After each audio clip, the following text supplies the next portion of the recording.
Here we go. Okay. So now you get to do a little bit of magic and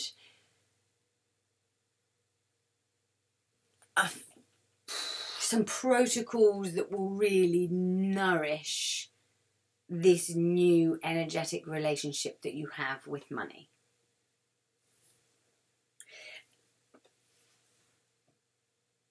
And I would invite you, even if part of you goes, well, that's silly and that's a waste of time. I would invite you to do it for a week, because what have you got to lose? The action steps and the showing of appreciation that you have gets to be acted out as if you would a real person. Money, the energy, the frequency, will feel it. And you would build trust in a relationship to come to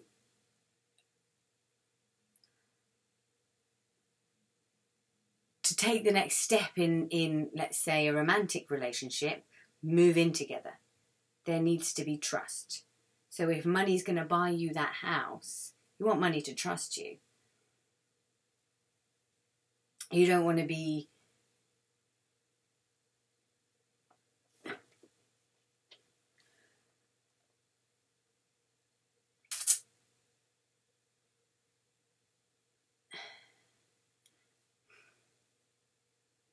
I want to say wasteful. Because if, hypothetically, let's say money gave you the finances for a house, for your security, to take the next step in the relationship, and you went, well, I'm not going to spend it on that. I'm going to buy something else.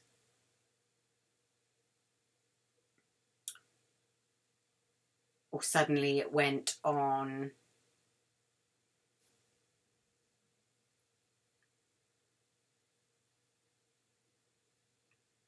showing off, or a car and loads of bottles of champagne that costed a ridiculous amount, and then you were back to square one, wondering why you didn't have a home and a job and still the money coming in.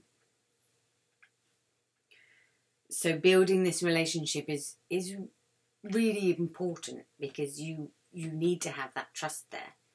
And if the energy of money isn't trusting you, and you think, well, yeah, if it comes, then I'm just going to, like a rebel, because you've still got that friction in the relationship. Sod you were never there for me, I'm just going to spend you, and because you've still got that limiting belief that you don't deserve it, that you're not good enough. Like all those lottery winners, that it's spent before it even comes in, and then they stay where they are.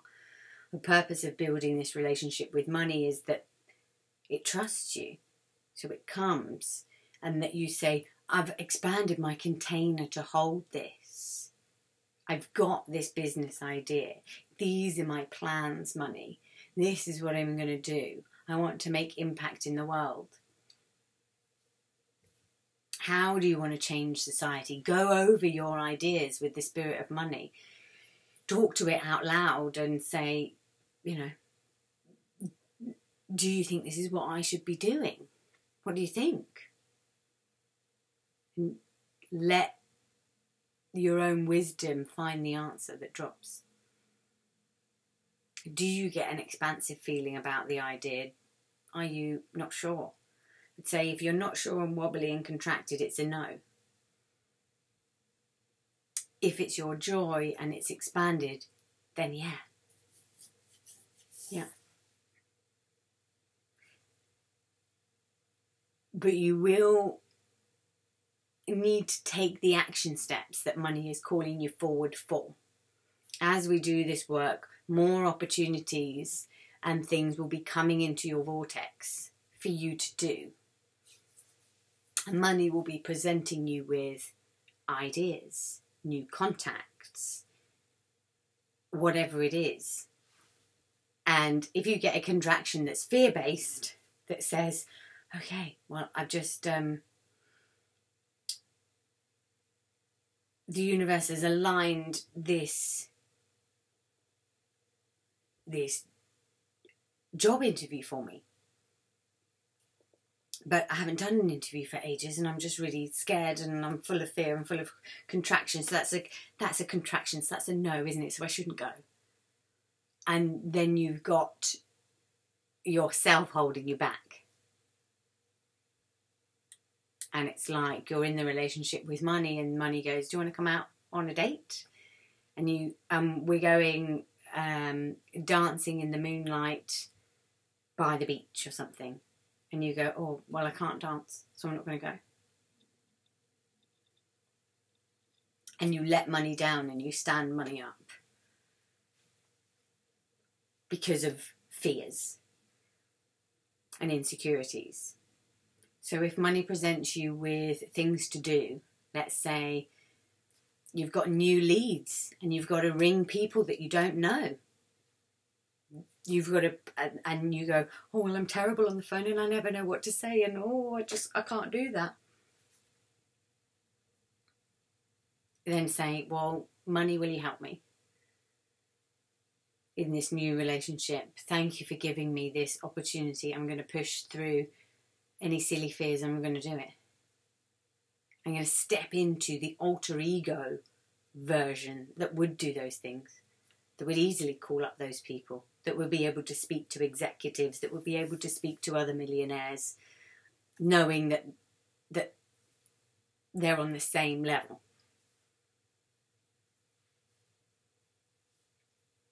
Okay, so this is about having a commitment to seeing through the opportunities that money brings you, creating win-win situations to move your needle to abundance.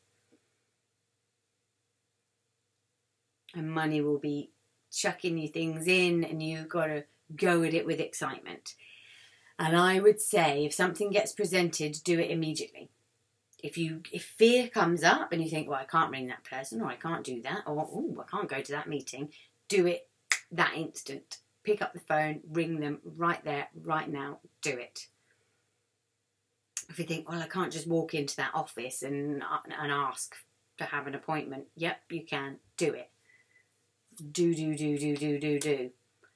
Whatever action steps you think you should be taking in order to get the business goals that you desire,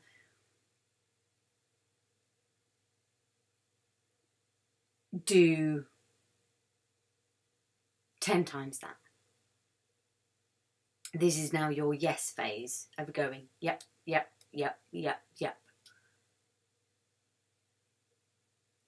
And it should be fun. There's a difference between an excited energy that finds all this, not all of this work, but it's easy. And it's actually, once you get going, let's say you have 10 people to ring, that might take you 15 minutes, which is nothing. 15 minutes is the time it takes to have a cup of tea. And you've rung 10 business prospects. That was done. Easy. It's not about working hard. The working hard bit is the procrastination. Having 10 cups of tea going, "Oh, I've got to ring 10 people. Oh, that's a list of so many. Oh, goodness. Oh, I'm getting overwhelmed, and I've got this to do and I've got that to do. And Then you're working hard without really working hard.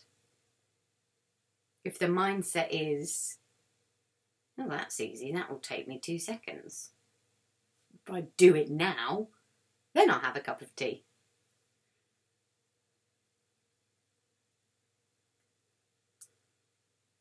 Action over procrastination. And it's fun and liberating and exciting. It's only hard if you think it's hard. And it's only hard if you give the fear the attention.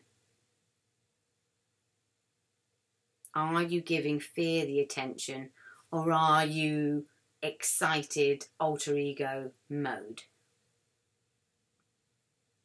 And you want to be excited alter ego mode versus loads and loads of fear and loads of hard work.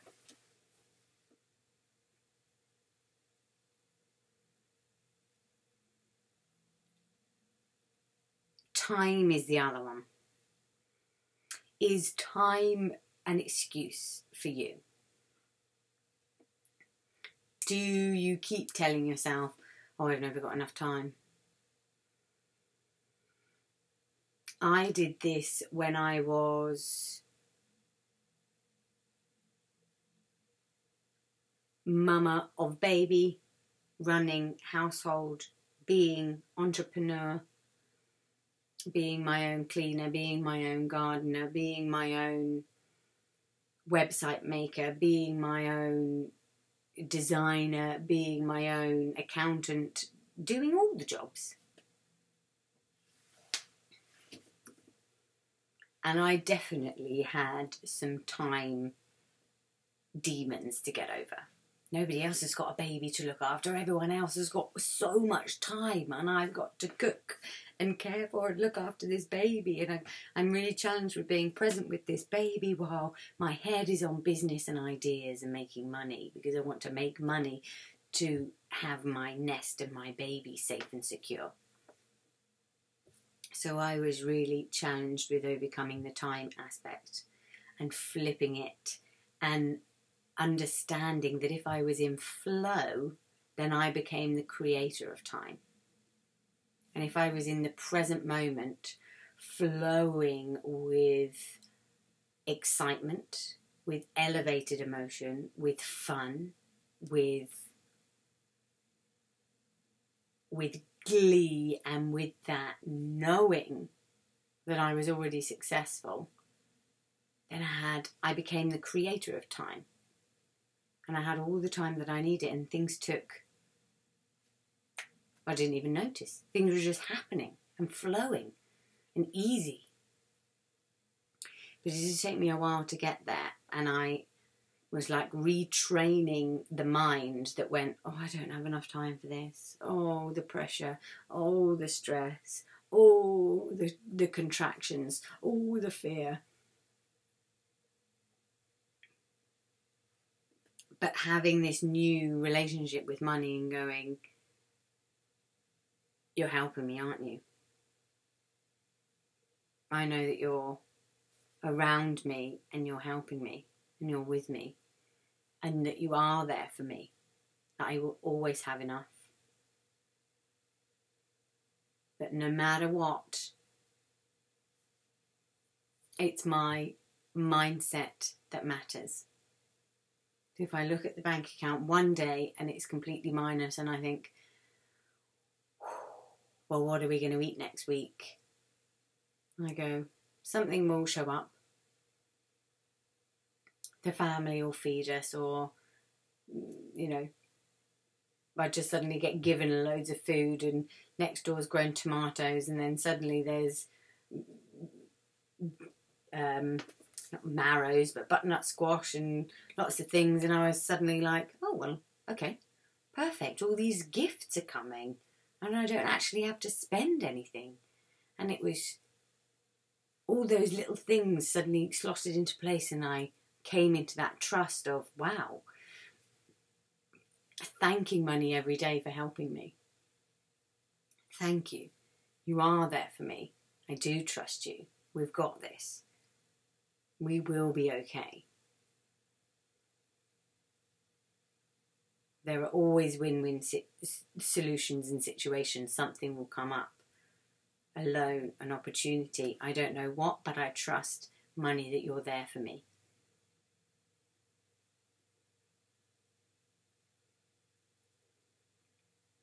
That is creating this new relationship with money. And it's not going to be perfect all the time.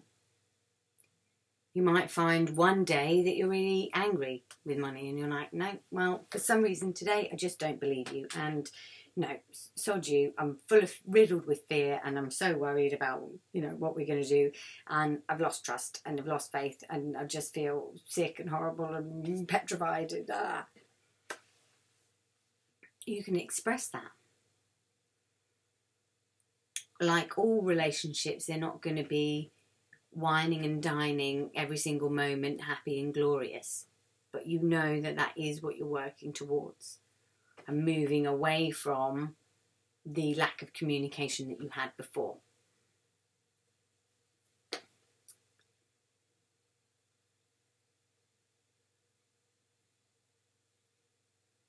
So, this homework is about building an altar and having a little shrine where you can actively thank money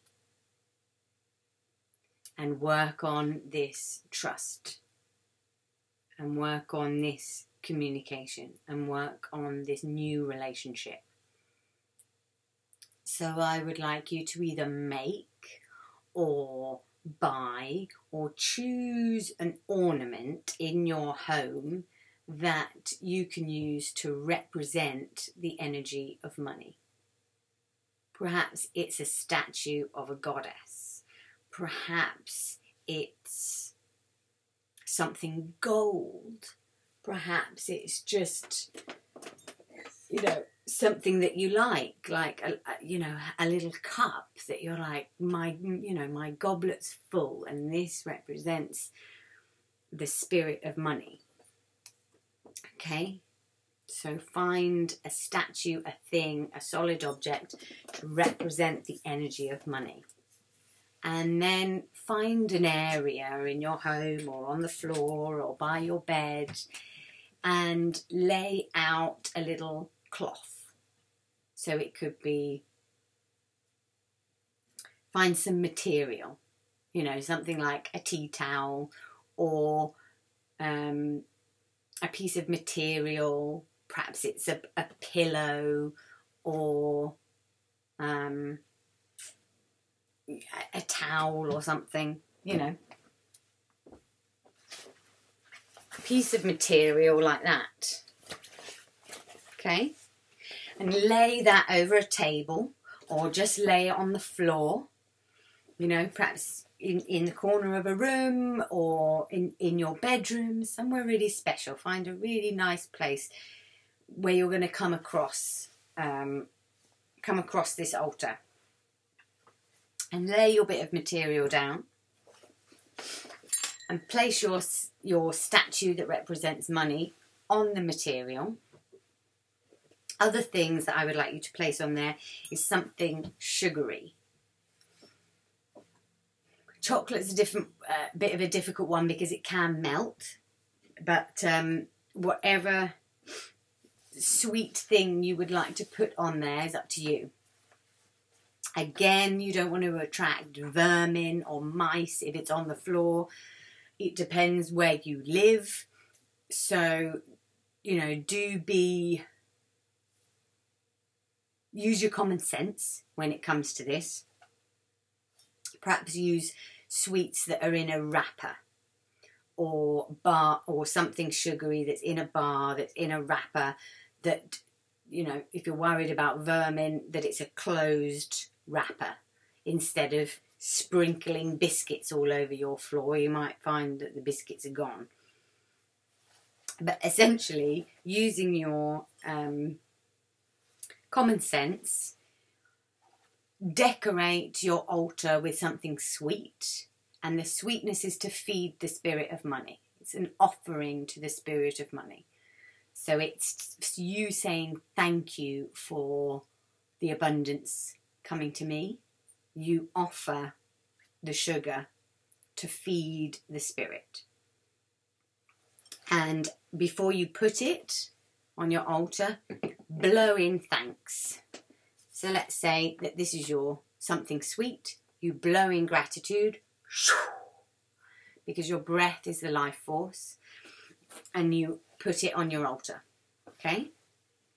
Something to represent money, and something sweet to feed the spirit of money. Okay? You can also decorate it with petals, feathers, anything, any other trinkets that you think are special.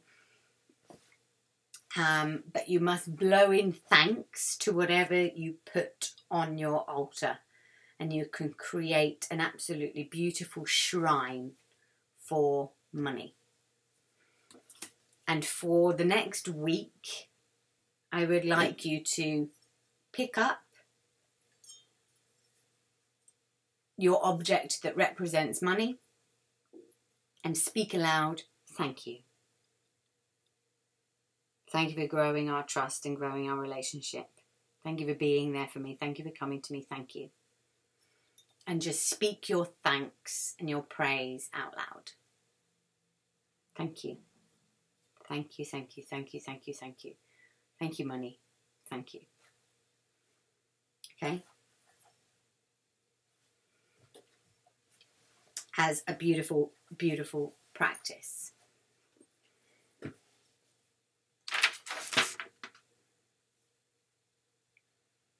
You can make daily offerings as well if you like. So if you want to offer a different thing to the altar every day, you can gradually build your altar each day with a new offering of something sweet or an offering of a flower. A bowl of water is very good. You can use the elements, so perhaps some earth from outside, some water is very nourishing. Anything energetic that you would like to make offerings to your money goddess, God.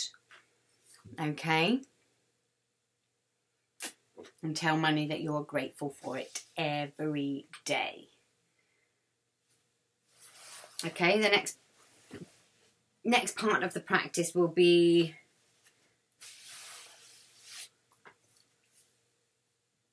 connecting in a bit deeper with the spirit of money. But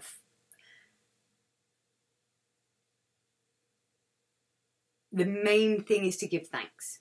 Come to an attitude of gratitude for that which you already have. Give your thanks. Upachai.